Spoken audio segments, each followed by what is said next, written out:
Irmãos queridos, boa noite a todos. Que a maravilhosa graça e a doce paz do Senhor Jesus estejam sobre todos nós.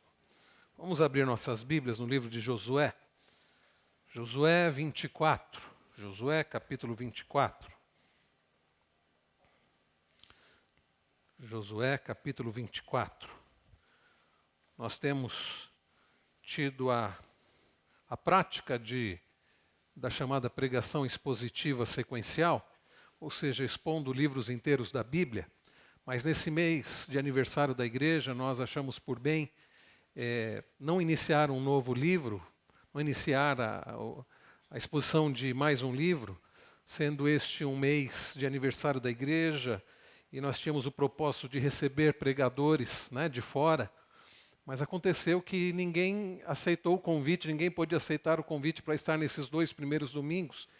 Eu entendi, irmãos, que era propósito de Deus para tratarmos de coisas que precisamos tratar como igreja do Senhor e como pastor, coisas que eu preciso ensinar aos irmãos e admoestar.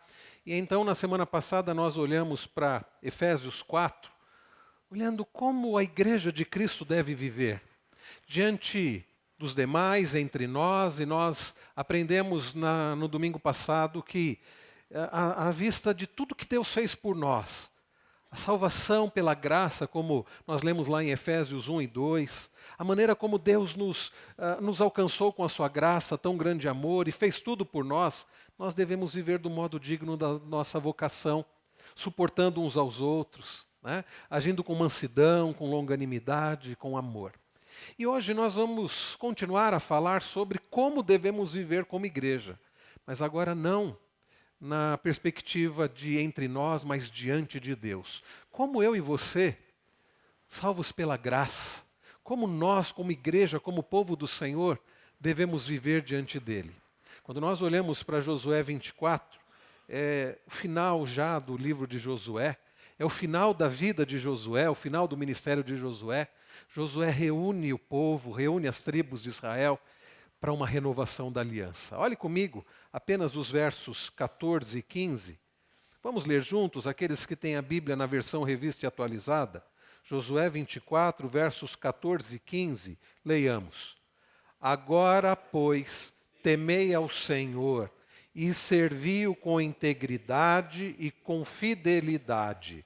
Deitai fora os deuses aos quais serviram vossos pais, da além do Eufrates e no Egito, e servi ao Senhor. Porém, se vos parece mal servir ao Senhor, escolhei hoje a quem sirvais, se aos deuses a quem serviram vossos pais, que estavam da além do Eufrates, ou aos deuses dos amorreus, em cuja terra habitais. Eu e a minha casa serviremos ao Senhor. Amém, que assim seja. Vamos orar mais uma vez? Pai bendito, Pai celestial, como tem sido prazeroso para nós louvar e bendizer o Teu nome, através das orações, dos cânticos, hinos que já entoamos. E agora, ó Pai, no momento em que acabamos de ler a Tua palavra, pedimos que o Senhor, com graça, poder, misericórdia, aplique aos nossos corações a Tua palavra. Nós somos povo do Senhor, precisamos viver conforme a vontade do Senhor. Instrua-nos, ó Deus, nesta noite.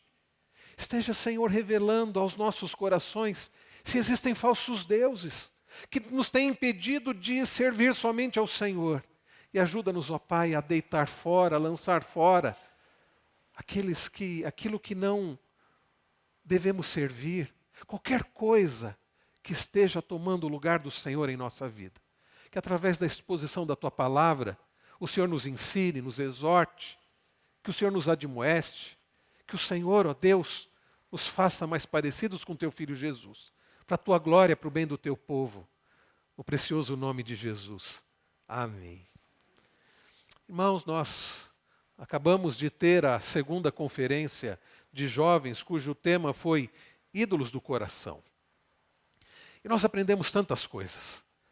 Na sexta-feira, por exemplo, nós aprendemos sobre o que são ídolos. Nós aprendemos olhando, por exemplo, para Êxodo 23, quando o Senhor, através de Moisés, diz: não terás outros deuses diante de mim, que qualquer coisa ou pessoa em que depositemos a nossa confiança, em que depositemos a nossa segurança, em que coloquemos como fonte de felicidade, está sendo um ídolo, porque é um falso Deus. Sendo que somente Deus pode nos dar verdadeira segurança, verdadeira paz e verdadeira felicidade. Qualquer coisa, pessoa, situação, em que coloquemos a nossa segurança, a nossa esperança, a nossa felicidade, servirá de um falso Deus, um ídolo. E Deus é muito claro: não terás outros deuses diante de mim. Nós olhamos, por exemplo, para o texto que foi lido no início do culto, Deuteronômio 6, versos 4 e 5, e aprendemos que existe um único Deus. Ouve, Israel, o Senhor nosso Deus é o único Senhor. E qualquer outro Senhor, com S minúsculo, é um falso Deus, é um ídolo. E sendo o único Deus, como diz Deuteronômio 6, verso 5, nós devemos amá-lo de todo o coração, de toda a alma, de toda a nossa força. E como acrescenta Jesus lá em Mateus 22, com todo o nosso entendimento. Em outras palavras, nós aprendemos que nós, povo da aliança, devemos servir o nosso Deus, que é o único Senhor, amando sobre todas as coisas. Nós aprendemos também na sexta-feira que qualquer coisa pode ser um ídolo. E os ídolos começam na nossa mente. Quando nós começamos a acreditar na mentira do nosso coração de que precisamos de qualquer coisa, pessoa, para sermos felizes e termos segurança, por exemplo, eu preciso de dinheiro para ter uma vida de segurança. Eu preciso me casar para ser feliz, eu preciso ter filhos para ser feliz, eu preciso disso, daquilo, sejam pessoas, coisas materiais. Aquilo em que nós acreditarmos que tem poder para nos dar segurança e felicidade, pode ser um ídolo. Então qualquer coisa pode ser um ídolo. E finalmente aprendemos na sexta-feira que como lançar fora os ídolos. No sábado nós vimos de forma mais específica algumas coisas que podem servir de ídolos. Aprendemos sobre o ídolo do eu, que é o mais comum. Fazemos de nós mesmos um ídolo quando vivemos para nós mesmos, quando servimos a nós mesmos. Aprendemos sobre a idolatria do medo. Temor não a Deus, mas temor a homens. Aprendemos sobre a idolatria do sexo. Aprendemos, meus irmãos, sobre a idolatria do lazer. Tudo isso no sábado. E à noite nós tivemos um culto através do nosso irmão Cleiton pregando exatamente Ezequiel 14. Onde aprendemos que os ídolos são erguidos no coração. Bom, meus irmãos, esta mensagem serve como complemento à conferência dos jovens, serve como, não apenas como complemento, mas como uma forma do Senhor nos ensinar como nós, Igreja do Senhor, devemos viver diante dEle, devemos servi-lo. O livro de Josué relata a conquista israelita da terra de Canaã, que Deus havia prometido aos patriarcas, Abraão, Isaque e Jacó. Isso havia sido uma promessa de Deus aos patriarcas. E essa promessa havia se repetido ao povo de Deus, né? Quando saiu do Egito, quando peregrinou, né, no deserto. Era uma promessa de Deus. Então, após a morte de Moisés, Deus levanta Josué dizendo: Josué, meu servo Moisés é morto, dispõe-te, vai agora. Faça passar este povo até o Jordão, até a terra que eu vou dar. Então era uma responsabilidade por demais grande. Mas Deus havia dito para ele: ser forte e corajoso. Sabe por quê? Porque eu sou contigo. Josué então recebe essa incumbência, essa responsabilidade. Deus já o havia preparado ao longo dos anos, juntamente com Moisés. E agora ele haveria de ser um instrumento para fazer com que o povo de Deus, depois de ter sido liberto pelo Senhor do Egito, depois de peregrinar por 40 anos, adentrasse na terra prometida. Ali eles haveriam de enfrentar outras nações, outros povos, e foi o que aconteceu. E assim foi Josué, foi um instrumento de Deus na conquista da terra prometida. Josué agora está idoso, findando o seu ministério, ao final da sua vida. E o que ele faz? Pelo fato do Senhor exigir consagração contínua do seu povo, preste atenção nisso. Deus, o Deus da aliança, o nosso Deus, nós que somos povo da aliança, nós servimos a um Deus que exige consagração contínua. Deus não exige de nós consagração apenas aos domingos, ou apenas numa época da nossa vida. Deus exige do seu povo consagração contínua. E desde daquela época ele exigia, desde a formação daquele povo ele exigia disso. E por Deus, pelo fato do Senhor exigir a consagração contínua, Josué, ele reúne as tribos, como nós vemos, por exemplo, no verso de número 1. E ele, então, reúne todas as tribos em Siquém. E é interessante, é digno de nota, dizer que Siquém era o mesmo lugar que Deus havia prometido a Abraão, a terra. E então Josué agora, ao final do seu ministério, ao final da sua vida, ele reúne todas as tribos, o povo de Deus, o povo da aliança, naquele local, local da promessa, né, que Deus havia feito a promessa, e Abraão, né, e convoca-os a uma renovação da aliança. E meus irmãos, nesta noite, Deus está nos convocando para uma renovação da aliança. O povo de Deus havia se corrompido, deixando de servir somente ao Senhor. E ao adentrar na terra prometida, ao invés de servirem somente ao Senhor, eles foram seduzidos pelos deuses dos outros povos que estavam ali, que habitavam ali naquela região. E meus irmãos, quantas vezes é isso que tem acontecido conosco? Nós, povo do Senhor, povo da aliança, chamados pelo Senhor para sermos povo dele, amados pelo Senhor, lavados pelo precioso sangue do Cordeiro de Deus. Por vezes nos prostituímos, e sim, essa é uma palavra forte, é a palavra que a Bíblia usa. Valeu, Oséias. Por vezes nos prostituímos, pecando contra Deus, traindo o Senhor, quando nós servirmos outros deuses, como os deuses do trabalho, como pode ser um time de futebol, como pode ser um filho, um cônjuge, como pode ser nós mesmos. Todas as vezes, eu repito, em que nós colocamos a nossa confiança, a nossa alegria, a nossa esperança em qualquer coisa que não seja o Senhor, nós estamos nos prostituindo, fazendo como o povo fez em Canaã. E o Senhor nos chama nesta noite, meus queridos irmãos, a uma renovação da aliança, a mim e a você. O que Deus, o Deus da aliança, requer de nós, povo da aliança? Em primeiro lugar, ao olharmos para o verso de número 14, no início do verso de número 14, nós aprendemos que o Senhor requer de nós temor a Ele.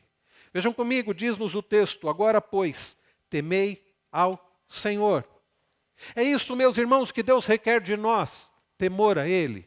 A palavra aqui do hebraico, eu não gosto muito de ficar citando os termos originais, mas eu quero fazer isso nesta noite. Alguns irmãos até têm estudado, eu sei que alguns jovens têm até programas para poder olhar as palavras originais e podem estudar com mais profundidade. O termo aqui é yare. Sabe o que significa esse termo yare do hebraico? Significa de fato temer, significa reverenciar, significa ter um comportamento íntegro, piedoso. Em algumas passagens é traduzido por adorar. Temei ao Senhor. Adorai ao Senhor, reverencia ao Senhor. A ideia, de fato, meus irmãos, é uma ideia de levar Deus a sério, não é brincar com Deus. Quando nós sabemos quem Deus é, nós não brincamos com Deus, nós não brincamos de servir a Deus, nós levamos Deus a sério e o servimos de fato. Temer a Deus, então, meus irmãos, é a ideia de reverenciá-lo, é a ideia de, diante dele, então, ter um comportamento correspondente a quem Deus é levar Deus a sério. Nós precisamos, meus irmãos, levar Deus a sério. Quantos, mesmo se dizendo servos do Senhor, mesmo se dizendo pessoas que fazem parte do povo da aliança, não têm levado Deus a sério, brincam com Deus, brincam de servir a Deus? Mas nós, meus irmãos, nós somos chamados para levar Deus a sério. A ideia aqui, meus irmãos, de temor ao Senhor, não pense somente em medo quando você pensar nesse termo temor do Senhor. O temor do Senhor, como o temor das pessoas, inclui um conjunto, de fato, de atitudes. Por um lado, o temor do Senhor significa realmente ter um aspecto de medo. Porque, pense comigo, quem é Deus? Ele é o Criador de todas as coisas. Ele é o Deus santo, Ele é o Deus transcendente, Ele é o Deus inigualável, Ele é o Deus que não tolera pecado. Sendo Ele santo e não tolerando o pecado, como nós poderíamos achar que podemos nos apresentar diante dele de qualquer jeito? Não, de forma alguma. Por um lado, então, o temor do Senhor significa realmente medo, um pavor de Deus, medo da ameaça. Sabe por quê? porque somos pessoas impuras. Compareceremos diante daquele que é o todo-poderoso Deus, que é moralmente puro, que é eternamente, essencialmente santo, que não tolera pecado. E é por isso que cabe a nós, e diz a Bíblia, o corar de vergonha. Não podemos nos apresentar diante daquele que é santo, que é todo-poderoso, numa atitude como de um igual, não. É preciso que haja esse temor. Nós nos sentimos envergonhados e com razão diante dele, e o castigo seria totalmente justo. O pavor é a nossa reação natural e correta. Lembram-se de Isaías? Na visão de Isaías, ele fica apavorado. Os meus olhos viram o rei. E por que Isaías fica apavorado? Porque ele está diante daquele que é todo-poderoso e santo. Isaías era pecador. Esse temor nos faz recuar diante de Deus, por vezes nos levando a evitá-lo o máximo possível. Irmãos queridos, deixa eu dizer uma coisa, ninguém está isento, ninguém está excluído desse temor, crentes ou incrédulos. Para os crentes cujos olhos foram abertos para o grande amor de Deus, esse temor está se desvanecendo. Porque estamos em Cristo Jesus. Porque Paulo diz em Romanos 8:1 que nenhuma condenação há para os que estão em Cristo Jesus.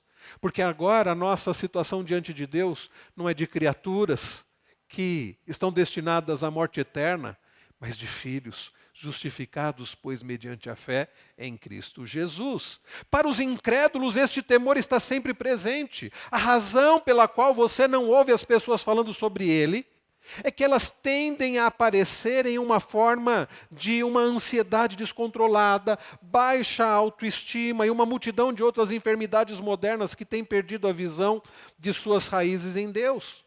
Mas, irmãos queridos, esse temor não ficará camuflado para sempre. Vem chegando o dia quando todos irão curvar-se diante de Deus em temor diante do Senhor. Mas essa ideia de medo é apenas uma ponta do temor do Senhor. Na outra ponta está um temor reservado exclusivamente para aqueles que já depositaram sua fé em Jesus Cristo. Para aqueles que fazem parte do povo de Deus, para o povo da aliança. Esse temor do Senhor significa, nas palavras de Edward Welch, no livro Quando as Pessoas São Grandes e Deus é Pequeno, ele define o temor do Senhor da seguinte forma: submissão reverente que conduz à obediência.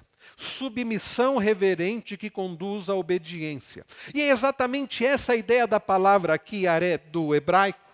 É uma submissão reverente que deve nos conduzir a servir ao Senhor, que deve nos conduzir a adorá-lo, que deve nos conduzir a viver para a glória dEle.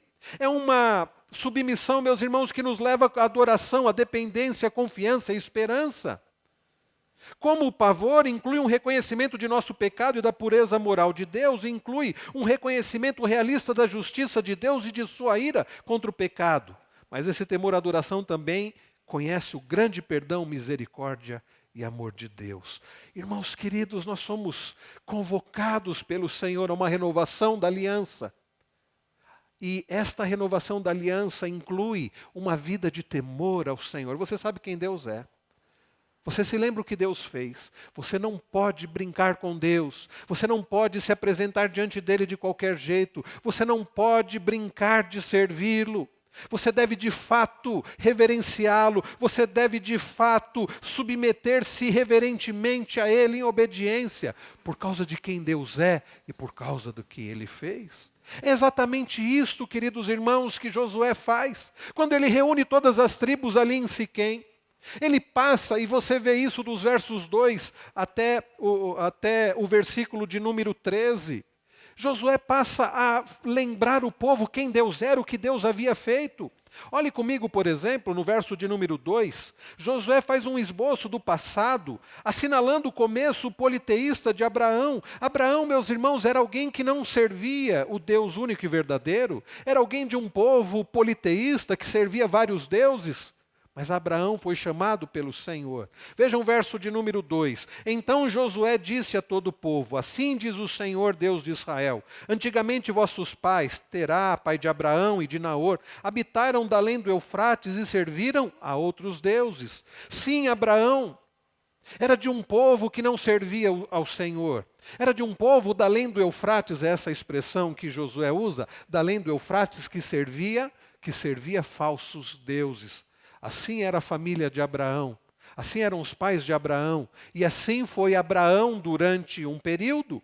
Quando nós olhamos, por exemplo, Gênesis 12 até Gênesis 50, nós vemos, irmãos, isto. Aliás, as viagens dos patriarcas, né? Nós vemos de Gênesis 12 até 50, lá em Gênesis 11, 26 a 32, nós lemos a respeito de Abraão e de como Abraão e os seus ancestrais, eles serviram a vários deuses, falsos deuses. Mas, quando nós continuamos aqui, irmãos, olhando para os versos 3 e 4, nós vemos que Josué está fazendo o povo lembrar das viagens também dos patriarcas. Olhe comigo. Eu, porém, tomei Abraão, vosso pai, da além do rio, e o fiz percorrer toda a terra de Canaã. Também lhe multipliquei a descendência e lhe dei Isaque. Olha o que Josué está fazendo lembrar o povo. Deus havia tirado um homem que não era merecedor, que não era bom, que não era perfeito, um homem que era de um povo idólatra. Um homem chamado Abrão, de Ur dos Caldeus. E Deus retira ele dali e o faz habitar num local. E o faz pai de uma numerosa nação. Uma nação separada, não agora como as outras nações servirem a falsos deuses, ídolos, mas uma nação separada para servir, amar de todo o coração único e verdadeiro Senhor. E então ele diz que o Senhor tomou Abraão, da além do rio, e fez percorrer a Canaã, também lhe multiplicou a descendência. Lembram-se, Abraão era idoso, Abraão não podia ter filhos, era casado com uma mulher idosa, estéril, e Deus fez um milagre. Fez Sara ter um filho, lhe deu Isaque, o filho da promessa. E o verso 4, Josué faz lembrar o povo que a Isaque dei Jacó e Esaú, e a Esaú dei em possessão as montanhas de Seir, porém Jacó e seus filhos desceram para o Egito. Josué está fazendo o povo lembrar da história. Quem é Deus, o que Deus fez? Tomou um homem indigno, tomou um homem imerecedor, de um povo idólatra, para fazer o seu povo que deveria amar e servir somente a Deus. E depois, meus irmãos, nós continuamos aqui e ele vai falar também da vitória no Mar Vermelho. Vejam comigo os versos 5 a 7. Então enviei Moisés a Arão e feri o Egito com o que fiz no meio dele, e depois vos tirei de lá. Deus faz lembrar ao povo que o povo havia parado no Egito, havia ido para o Egito, juntamente com José, a partir de José, e os anos se passaram, e o que aconteceu com o povo? O povo acabou se tornando escravo. O povo acabou vivendo na servidão, não servindo a Deus, mas servindo aos egípcios, não sendo abençoados, mas agora escravizados. É muito diferente servir a Deus do que servir a ídolos, do que ser escravizado pelo pecado. É uma grande diferença. Sabe por quê? Porque um ídolo escraviza, maltrata e frustra.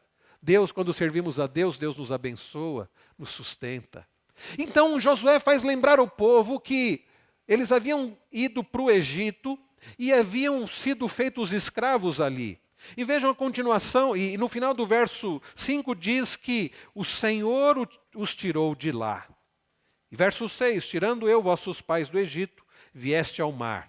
Os egípcios perseguiram vossos pais com carros e com cavaleiros até ao Mar Vermelho. E clamando vossos pais, o Senhor vos pôs escuridão entre vós e os egípcios, e trouxe o mar sobre eles, e o mar os cobriu, e vossos olhos viram o que eu fiz no Egito. Então habitastes no deserto por muito tempo. Josué faz o povo lembrar que Deus havia liberto o seu povo do Egito e havia feito uma libertação extraordinária. Deus manda as pragas, Deus liberta o seu povo, Deus abre o Mar Vermelho, faz o povo passar com os pés a seco, e quando vai passar o exército do faraó, Deus mata ali a faraó e todo o seu exército. O povo precisava lembrar-se disso, para temer somente o Senhor. Mas, irmãos, Josué continua. E quando nós olhamos a partir do versículo de número 8, ele continua, meus irmãos, e agora ele conclui mencionando as vitórias militares iniciais. Ele diz, por exemplo, no verso 8, daí eu vos trouxe a terra dos amorreus, que habitavam da lei do Jordão, os quais pelejaram contra vós outros, porém os entreguei nas vossas mãos, e possuíste a sua terra, e os destruí diante de vós. Deus faz lembrar ao povo que os amorreus foram derrotados não porque o povo tinha um bom exército, não porque o povo sequer era merecedor, mas Deus, por sua fidelidade, por sua graça e fidelidade à sua própria palavra e promessa, deu vitória ao povo sobre os amorreus. E a partir do verso de número 9, meus irmãos, nós lemos 9 e 10, nós lemos sobre o incidente com Balaão. Vejam o que ele diz. Levantou-se também o rei de Moabe, Balaque, filho de Zippor, e pelejou contra Israel. Mandou chamar Balaão, filho de Beor, para que amaldiçoasse. Porém eu não quis ouvir Balaão, e ele teve de vos abençoar, e assim vos livrei da sua mão. Lembra-se, meus irmãos, está lá em Números 22 a 24. Balaque, rei dos Moabitas, ele quer destruir o povo de Deus. E ele então convoca o profeta do Senhor, Balaão, e diz assim, profetiza contra o povo de Deus. E vai lá Balaão. E Balaão consegue profetizar, amaldiçoar o povo? Não. Ele vai amaldiçoar, o que Deus faz? Faz com que ele abençoasse o povo.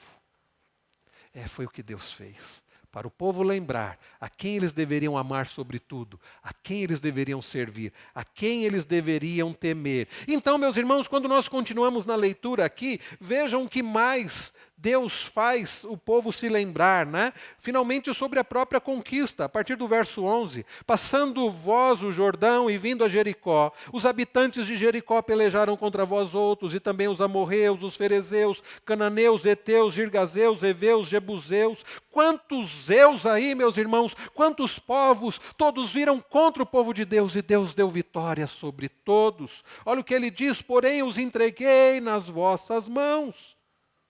Vocês entraram na terra prometida e vieram todos esses povos e eu dei vitória a vocês. Não foi o exército do povo de Deus, que era muito poderoso, mas foi o Deus Todo-Poderoso. Verso 12, enviei vespões adiante de vós, que os expulsaram da vossa presença, bem como os 2 reis dos amorreus, e isso não com a tua espada, nem com o teu arco.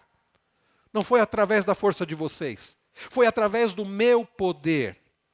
E então, meus irmãos, ele, no verso 13, dei-vos a terra em que não trabalhastes, e cidades que não edificastes, e habitais nelas. Comeis das vinhas e dos olivais que não plantastes.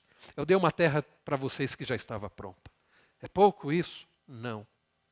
Deus, então, através de Josué, faz o povo lembrar quem Deus era, o que Deus havia feito. E você pode pensar, não havia como o povo não temer a Deus e amar ao Senhor. Quantas coisas o Senhor fez pelo seu povo. O que caberia ao povo agora? Temer ao Senhor.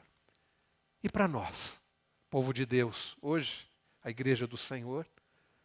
Não, nós não fomos libertos da escravidão do Egito. Algo muito superior. Eu e você, nós fomos libertos da escravidão do pecado. Não foi Moisés quem Deus enviou para libertar o seu povo. Foi Jesus Cristo. Não foi um cordeiro que foi imolado, cujo sangue foi aspergido sobre os umbrais da porta, para que o anjo do Senhor passasse sobre e preservasse a vida dos primogênitos. Foi o sangue de Cristo Jesus, o Cordeiro de Deus, que foi derramado na cruz para que eu e você pudéssemos ter o perdão dos pecados. Como nós, meus irmãos, não deveríamos temer ao Senhor, como nós não deveríamos servir ao Senhor, como nós não deveríamos adorar ao Senhor e viver para Ele. Nós vimos no domingo passado, queridos, que precisamos viver do modo digno da vocação que fomos chamados, porque Deus nos amou quando nós estávamos mortos, que Deus, por causa do seu grande amor, por causa da sua misericórdia, quando nós estávamos mortos nos nossos delitos e pecados, Deus nos deu vida, pela graça sois salvos. Meus irmãos, Deus enviou a Jesus Cristo, que veio a este mundo, foi humilhado, foi cuspido, foi ferido, entregou a sua vida, morreu naquela cruz, para que nós, povo do Senhor, fôssemos libertos da escravidão do pecado, da condenação eterna, e feitos agora filhos de Deus, com a esperança da vida eterna. É pouco isso? Não. Então nós devemos ler, agora pois o quê? Depois de tudo que Deus fez por mim, por você, povo da aliança, temei ao Senhor. Sim, meus irmãos, nós devemos temer ao Senhor. Se o povo daquela época, o povo de Deus daquela época tinha motivos para temer ao Senhor, para servir somente ao Senhor, nós temos muito mais. Eles estavam olhando apenas para as sombras. Eles estavam olhando apenas para aquilo que era sombra do que aconteceria. Eles estavam olhando apenas para aquilo que era sombra do Messias. Eles estavam olhando apenas para aquilo que apontava para o Cordeiro de Deus. Nós sabemos que Cristo veio. E sabemos o que Cristo fez. Então nós, povo da aliança, temos que temer ao Senhor por causa de quem Deus é. Ele é o Todo-Poderoso, o Santo, inigualável. Ele merece ser temido mais do que isso, por causa do que Deus fez, para nós. Todo pecado Jesus carregou sobre a cruz. Deus nos amou de tal maneira que enviou Jesus Cristo. E como nós vimos lá, olhando para Gálatas, Ele, meus irmãos, que por causa da vontade de Deus, Ele morreu por nós, por causa dos nossos pecados. E agora, meus irmãos, nós pertencemos a Ele. Nós, povo da aliança, temos motivos mais do que suficientes para viver para o Senhor, para temer ao Senhor. Mas sabe o que acontece no dia a dia? Nós deixamos de temer ao Senhor. E tememos coisas, e tememos pessoas. E ficamos, por exemplo, pensando, o que será que as pessoas vão falar? Será que as pessoas vão aprovar o que eu estou fazendo? Será que as pessoas vão me elogiar? Será que as pessoas vão me criticar? Sabe o que é isso? É temor de homens, é temor a homens. Nós, meus irmãos, não fomos chamados para temer pessoas. Quantas vezes temos temido mais pessoas do que o Senhor? Temos nos preocupado mais com a opinião das pessoas do que com a vontade de Deus? Nos preocupamos mais em agradar pessoas, para não sermos criticados, para recebermos elogios, para sermos servidos, para sermos aceitos, do que nos preocupamos em agradar aquele que nos amou, que nos salvou. A quem você tem temido? Quantas vezes tememos situações? Se acontecer isso, se acontecer aquilo.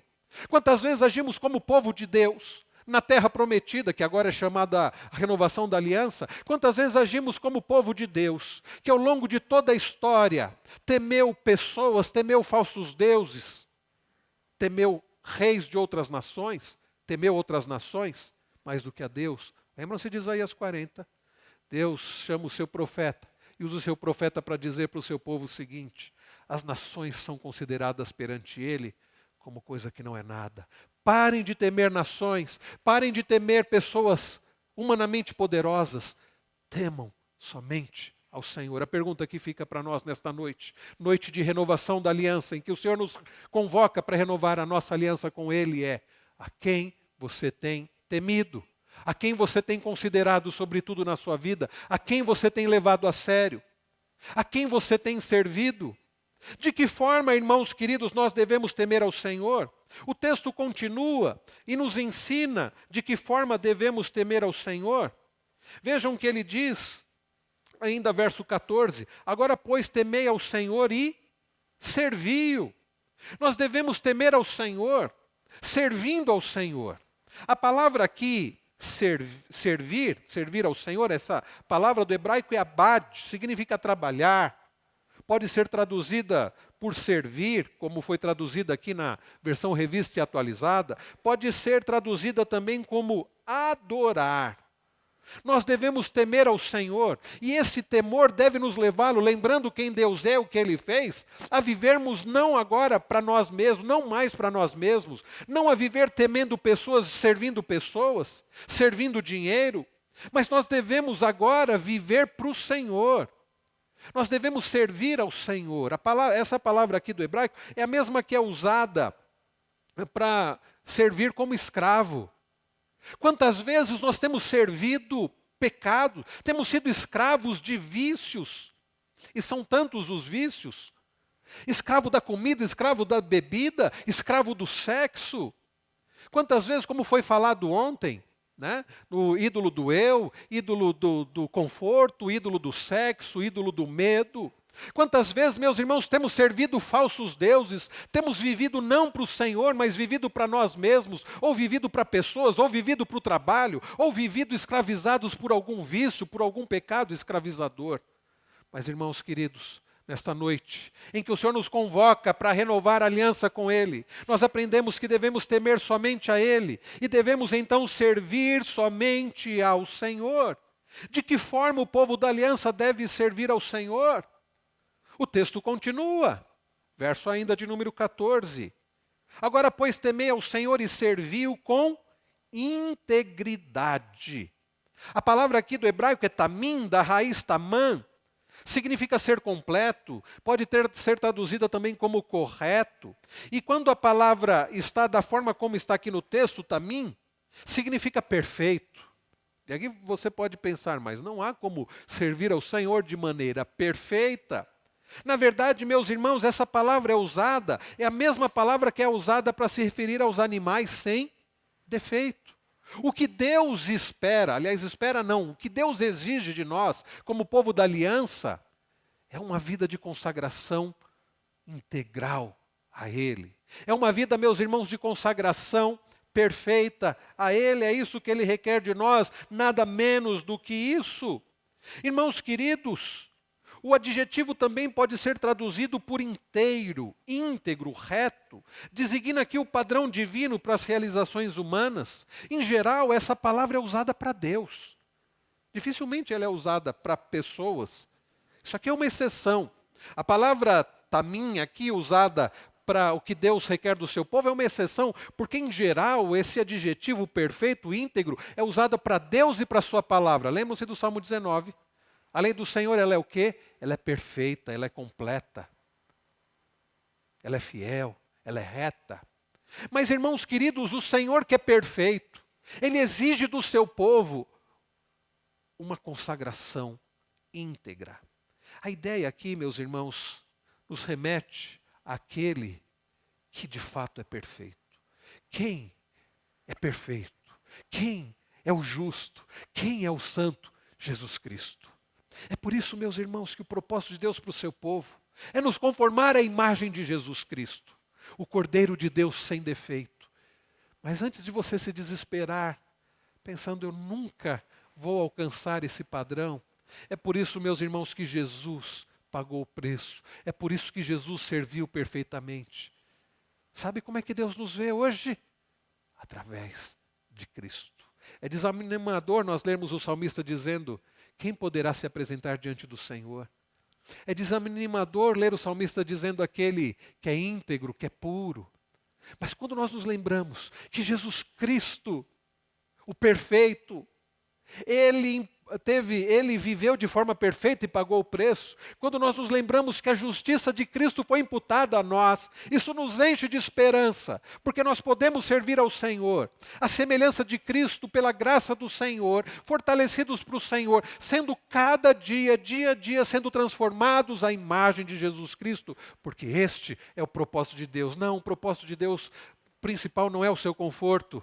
O propósito de Deus para você, acima de tudo, não é que você tenha uma vida regalada de conforto. O propósito de Deus para a sua vida é que você seja conformado à imagem do seu amado Filho Jesus, para que você viva, sirva ao Senhor de forma íntegra. O texto diz: agora, pois, temei ao Senhor e serviu com integridade. Jesus Cristo é o perfeito, o justo. Através de Cristo e com a graça dele é que podemos servir ao Senhor. Mas o texto também diz, devemos servi-lo com integridade. E o texto diz mais, com fidelidade. A palavra aqui, fidelidade, é emet, significa verdade. Pode ser traduzida, como foi traduzida na nossa versão, como fidelidade. Em algumas passagens é traduzida por veracidade. Essa palavra, meus irmãos, tem um sentido enfático de certeza, de confiança. Na verdade, a ideia aqui, servir ao Senhor com integridade, com completude e também com veracidade, com certeza. Devemos servir ao Senhor de maneira verdadeira. Não podemos servir ao Senhor de maneira apenas teórica, brincando de servir a Deus.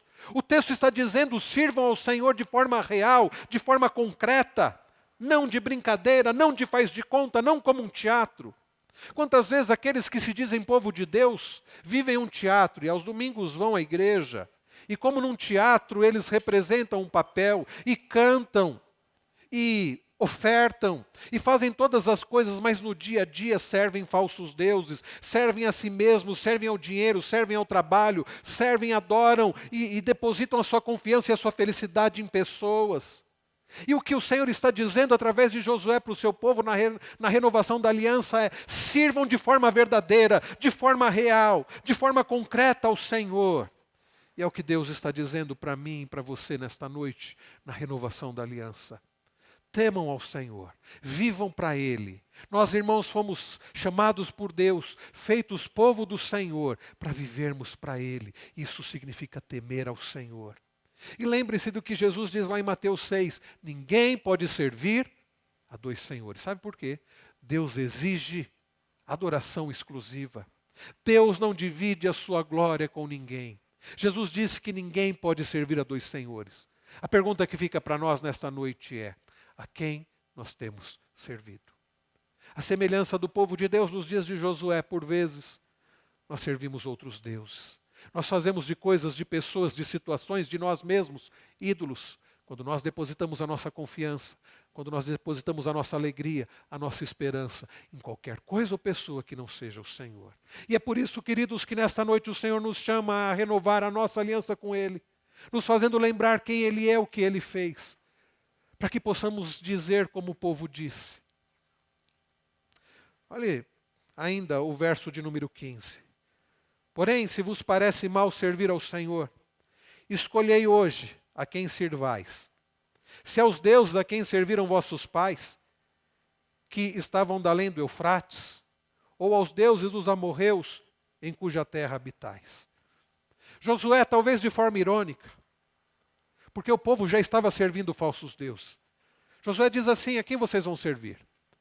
Aos deuses que os pais de Abraão serviram, aos deuses da além do Eufrates, aos falsos ídolos, aos falsos deuses? Ou vocês vão servir aos deuses, aos falsos deuses aqui dos povos ao redor, como por exemplo os amorreus? O que não falta são ídolos, falsos deuses. A quem vocês vão servir? Irmãos queridos, a pergunta é feita para nós nesta noite. Nesta noite o Senhor está nos perguntando a quem nós vamos servir. Aos ídolos? A nós mesmos? A coisas ou pessoas? Ou nós vamos temer somente ao Senhor? Ou nós vamos servir ao Senhor com integridade, com fidelidade, com inteireza, com constância? Josué sabia quem ele ia servir. No final do verso 15, famoso versículo, ele diz: eu e a minha casa serviremos ao Senhor. Josué está dizendo ao povo: vocês precisam decidir. Eu já sei, eu já decidi. Vocês precisam resolver quem de fato vocês vão servir. Vocês não podem continuar brincando com Deus. Vocês não podem continuar tentando servir dois senhores. Vocês não podem continuar se enganando. Vocês não podem continuar pecando contra Deus, praticando a idolatria. Vocês precisam se decidir. E ali, meus irmãos, em Siquém, Josué está dizendo: este é o dia propício para vocês tomarem uma atitude e renovar a aliança de vocês com Deus. Eu sei a quem eu vou servir, Josué diz, eu e a minha casa. Por que ele diz isso? Porque, meus irmãos, como sacerdote do lar, que tem a função, inclusive ainda hoje, os homens, os maridos, os pais, como sacerdote do lar, ele assume o seu papel de líder do seu lar, de conduzir a sua família para a glória do Senhor. Ele diz: eu e a minha casa, nós vamos servir ao Senhor. Nós vamos servir somente ao Senhor. Nós vamos adorar ao Senhor. Nós vamos viver para o Senhor. Servir ao Senhor é viver para Ele. Lembram-se do que diz o nosso catecismo maior e o breve catecismo? Pergunta de número 1. Qual é o fim principal do homem? E a resposta nós conhecemos. O fim principal do homem é glorificar a Deus e ter prazer nele para sempre. E quanto mais nós temos prazer em Deus, mais nós o glorificamos. O nosso propósito de vida deve ser servir ao Senhor. Deve ser viver para Ele. Deve ser de poder dizer como Paulo: porquanto para mim o viver é Cristo. Deve ser, meus irmãos, de Ansiar fazer a vontade do Senhor deve ser de fazer do nosso trabalho uma forma de glorificar a Deus, deve ser, meus irmãos, de ter a nossa família e o relacionamento em casa de uma forma de glorificar e servir ao Senhor, deve ser, meus irmãos, de ter o nosso lazer para a glória do Senhor, deve ser, como diz Paulo lá em 1 Coríntios 10, 31, quer comais, bebais ou façais outra coisa qualquer, fazei tudo para a glória de Deus. Josué, meus irmãos, está dizendo, é assim que eu vou viver. Eu e a minha casa serviremos ao Senhor. Mas a pergunta continua para nós hoje. A quem nós vamos servir? O povo de Deus naqueles dias era Israel. O povo de Deus hoje é a igreja do Senhor. É o povo de Deus. E, queridos, nós somos convocados pelo Senhor nesta noite, através desta mensagem, para renovarmos a aliança com Ele. Nós fomos lembrados do que Deus fez. Não somente ao seu povo daqueles dias, libertando do Egito, dando vitória sobre povos inimigos, sustentando, abençoando. Nós somos lembrados nesta noite o que o Senhor fez por nós através de Cristo Jesus. Você está disposto a temer ao Senhor, levar Deus a sério, a servi-lo com integridade, com fidelidade, com inteireza de coração? Você está disposto a avaliar o seu coração agora, a investigar o seu coração agora, verificando se existem ídolos? Deixa eu adiantar para você, muito provavelmente existem. Porque, como disse Calvino, nosso coração é uma fábrica de ídolos. Você está disposto nessa noite a clamar ao Senhor e dizer: Senhor, eu tenho servido por vezes outros deuses. Eu tenho colocado a minha esperança, a minha confiança, a minha alegria em coisas, em pessoas, em mim mesmo, além do Senhor. Você está disposto a dizer como povo, a dizer como Josué: eu e minha casa serviremos ao Senhor? Sabe qual foi a resposta do povo? Olhe comigo o verso 16. Então respondeu o povo e disse: longe de nós o abandonarmos o Senhor para servirmos a outros deuses. Eles já haviam feito isso. Porque o Senhor é o nosso Deus, Ele é quem nos fez subir, a nós e aos nossos pais da terra do Egito, da casa da servidão, quem fez esses grandes sinais aos nossos olhos e nos guardou por todo o caminho em que andamos entre todos os povos pelo meio dos quais passamos. Eles reconhecem. O Senhor expulsou de diante de nós todas essas gentes, até o amorreu, morador da terra. Portanto, nós também serviremos ao Senhor, pois Ele é o nosso Deus. Você está disposto a dizer isso? Então Josué disse ao povo: não podereis servir ao Senhor, porquanto é Deus santo, Deus zeloso, que não perdoará a vossa transgressão nem os vossos pecados. Se deixardes o Senhor e servirdes a deuses estranhos, então se voltará e vos fará mal, e vos consumirá depois de vos ter feito bem. Então disse o povo a Josué: não, antes serviremos ao Senhor. Josué, de forma muito séria, meus irmãos, ele diz no verso de número 22, sois testemunhas contra vós mesmos de que escolhestes o Senhor para o servir. E a resposta deles? Nós o somos. Verso 23, agora pois, deitai fora os deuses estranhos que há no meio de vós e inclinai o coração ao Senhor, Deus de Israel. Irmãos queridos, nós entendemos essa palavra nesta noite? Você entendeu essa palavra nesta noite? Você de fato está disposto a servir ao Senhor? Você está disposto a responder como o salmista respondeu? Lembre-se o que você precisa fazer. Deitai fora os deuses estranhos. Você está disposto a lançar fora aquilo que tem assumido o lugar de Deus na sua vida? Você está disposto a lançar fora, abrir mão daquilo que você tem feito um Deus para a sua vida?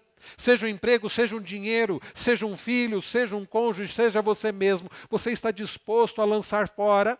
Ou seja, a deixar de servir, a deixar de confiar, a deixar de depositar a sua confiança e alegria num falso Deus? Josué, meus irmãos, de forma muito clara, diz algo muito sério: inclinai o coração ao Senhor. Você está disposto a inclinar o coração ao Senhor? Talvez, meus irmãos, nós tenhamos que dizer como Davi, que no Salmo 86, no verso 11, ele diz assim: ensina-me, Senhor, o teu caminho e andarei na tua verdade. Dispõe-me o coração para temer somente o teu nome. Davi diz: dispõe-me o coração para temer somente ao Senhor. Há uma versão que diz: inclina o meu coração para temer somente a ti. Irmãos queridos, é essa oração que nós devemos fazer nesta noite. Se nós queremos servir somente ao Senhor, temer ao Senhor, o nosso Deus, o Deus da aliança, nós precisamos dizer: Senhor, nós não vamos conseguir por nós mesmos. Inclina o nosso coração para temer somente o Teu nome.